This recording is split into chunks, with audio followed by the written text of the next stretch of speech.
Welcome to the channel Auto Trend. Today, we're taking a deep dive into the legendary Chevrolet Bel Air, imagining what it was like when the 1961 model was finally unveiled. A true icon of American automotive history, the Bel Air was known for its sleek design, powerful performance, and undeniable presence on the road.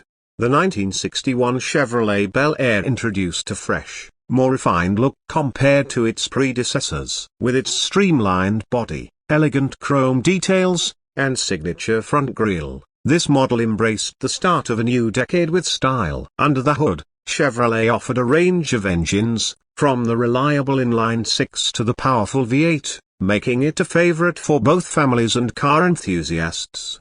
Inside, the Bel Air provided comfort and luxury with its spacious seating, stylish dashboard, and advanced features for the time. Whether you were cruising down Route 66 or showing off at a local drive-in, the 1961 Bel Air delivered both performance and class. This model was also significant for its contribution to the muscle car era, as it paved the way for future high-performance Chevys. Its lightweight design and available big-block V8 made it a hidden gem for speed lovers. Today, the 1961 Chevrolet Bel Air remains a sought-after classic, admired for its timeless design and rich automotive history. Thanks for watching. Don't forget to like, comment, and subscribe for more incredible car content. What's your favorite Chevrolet Bel Air model? Let us know in the comments below. And stay tuned for more classic car history and trends. See you in the next video.